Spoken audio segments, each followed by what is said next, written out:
أعوذ بالله من الشيطان الرجيم.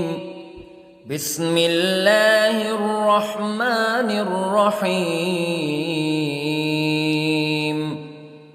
الرحمن علم القرآن خلق الإنسان علمه البيان. الشمس والقمر بحسبان والنجم والشجر يسجدان والسماء رفعها ووضع الميزان ألا تطغوا في الميزان وأقيموا الوزن بالقسط ولا تخسروا الميزان. والأرض وضعها للأنام فيها فاكهة والنخل ذات الأكمام والحب ذو العصف والريحان فبأي آلاء ربكما تكذبان.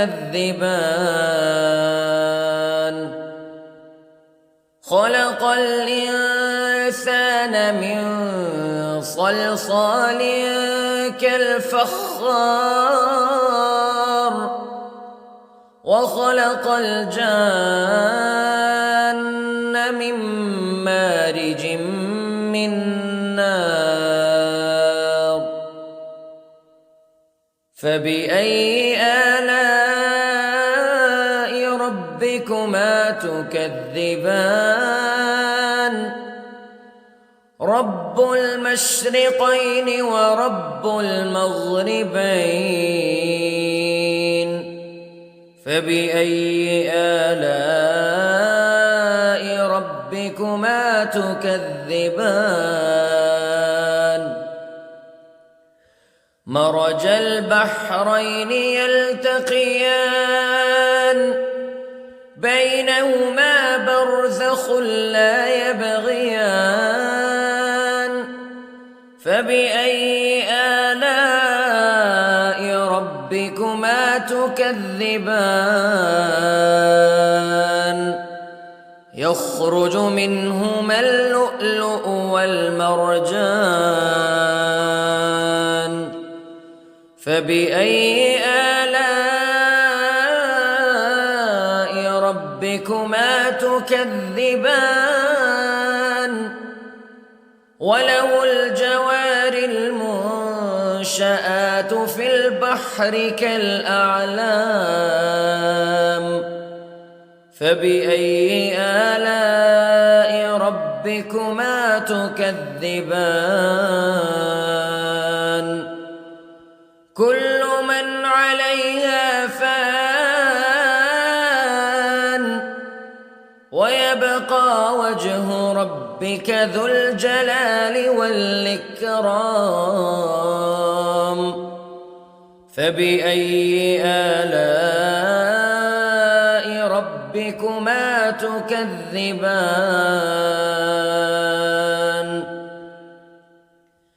يسأله من في السماوات والأرض كل يوم هو في شأن فبأي آلاء ربكما تكذبان. سنفرغ لكم أيها الثقلان فبأي آلاء ربكما تكذبان.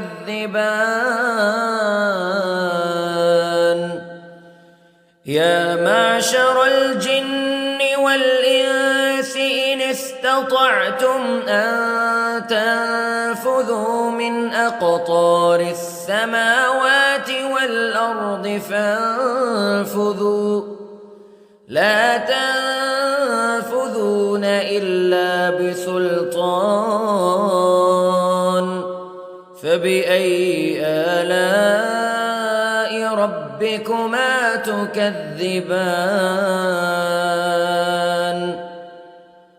يرسل عليكما شواظ من نار ونحاس فلا تنتصران فبأي آلاء ربكما تكذبان فإذا انشقت السماء فكانت وردة كالدهان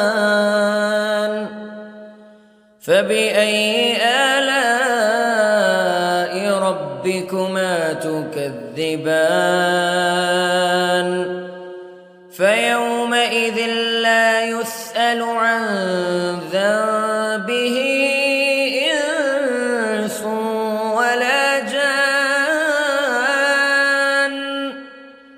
فبأي آلاء ربكما تكذبان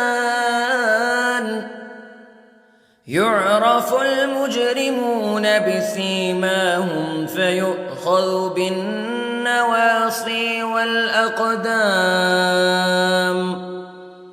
فبأي آلاء ربكما تكذبان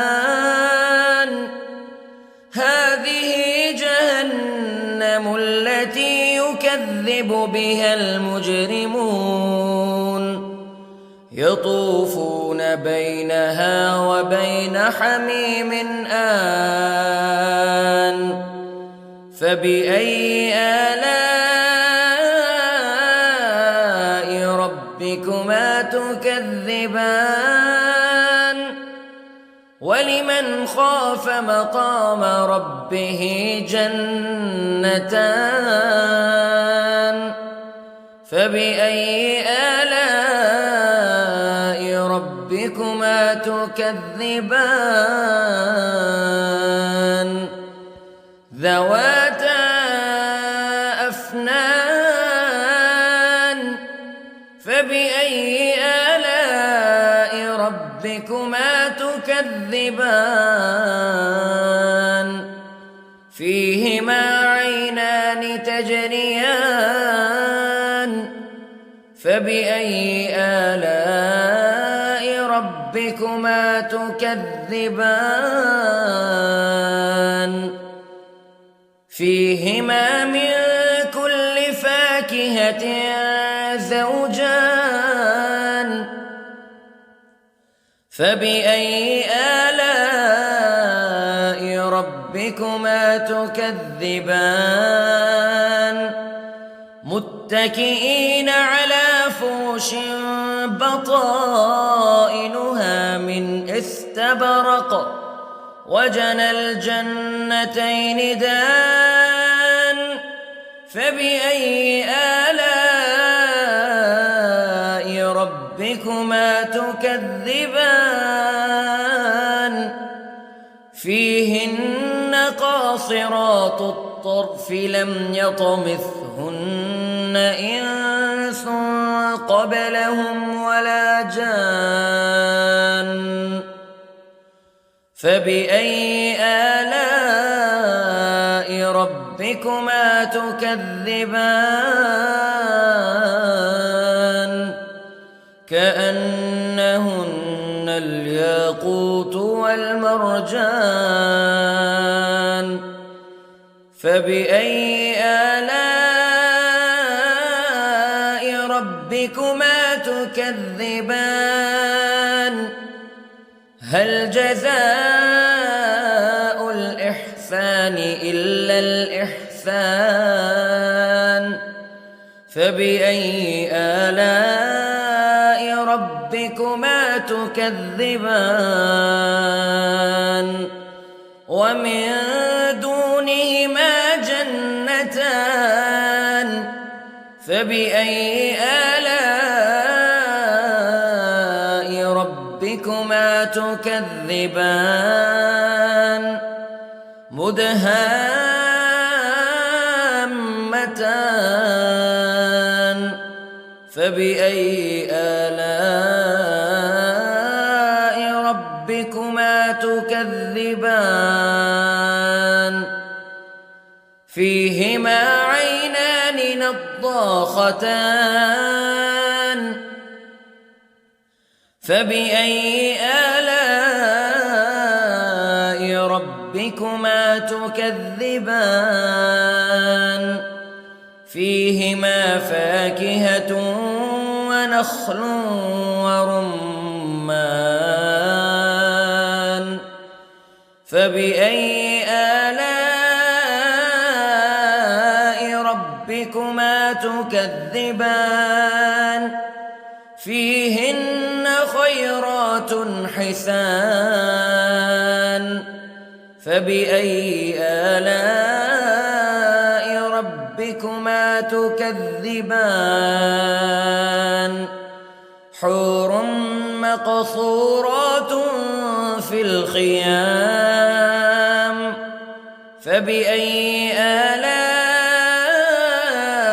ربكما تكذبان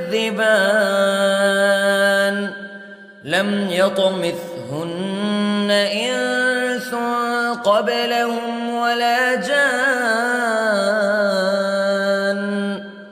فبأي آلاء ربكما تكذبان متكئين على رفرف خضر وعبقري حسان فبأي آلاء ربكما تكذبان تبارك اسم ربك ذي الجلال والإكرام